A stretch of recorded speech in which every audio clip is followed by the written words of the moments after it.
name's Grant Hendricks. I'm a trooper with the Missouri State Highway Patrol. I'm at the site of Mariah West's accident. It's funny, the first thing I noticed about her was her shoes. Lying in the roadway in a large pool of blood, I noticed her shoes, and I thought, this is a young girl. That's the first thing I thought when I saw this. And at that point is when I noticed her cap and gown was still in her car. She was going to graduate the next day.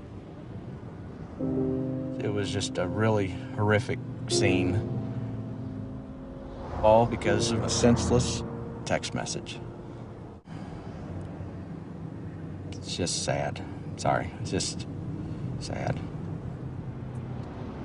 Mariah was a multitasker extraordinaire. She could text better than anyone I know. She could be having one conversation with me, completely focused, while having a text conversation with somebody else. When you do something 7,000 times a month, you tend to learn where those 26 letters are.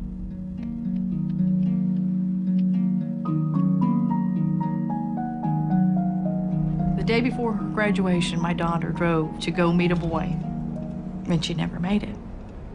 Today, she would have been 19 years old, exactly.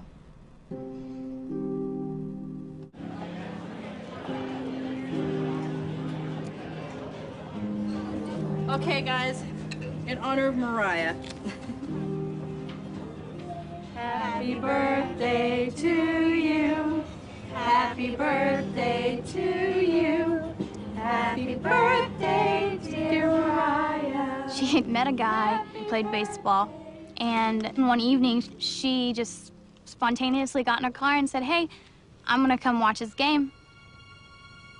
He was texting her to tell her directions of where she needed to go.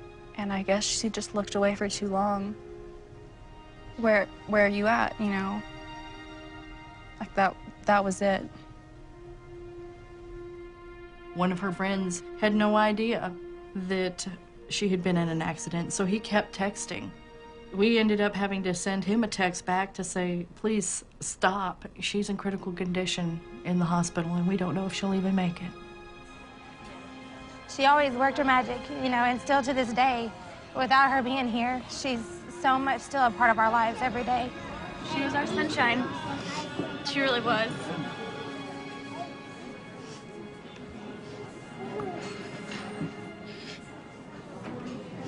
She was.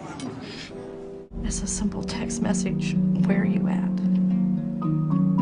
3 simple words. You never really think about it, but people associate drinking and driving as a dangerous thing. Your vision's impaired, your judgment's impaired. But if you look at texting and driving, your vision's not even there. You're not even looking at the road.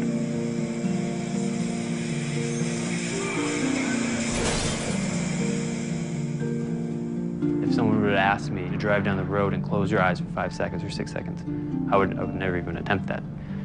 But then if someone asks, read this text message and respond to that in about the same length of time, well, that would be no problem. I'd done that numerous times in the past before this accident.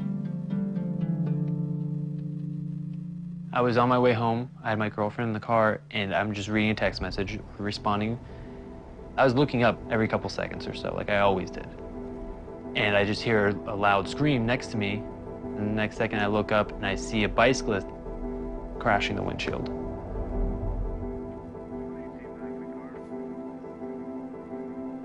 When I got out of the car, he didn't have a pulse, he wasn't breathing.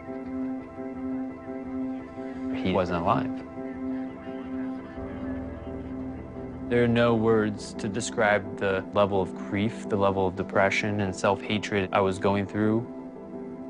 My first year of college, I just remember one girl recognizing me and saying, oh, I remember hearing about you. You're that guy who hit the bicyclist because you were texting and driving. That was actually the day before I ended up going to the hospital for emotional problems. I sent one stupid, meaningless text, LOL, and killed the man.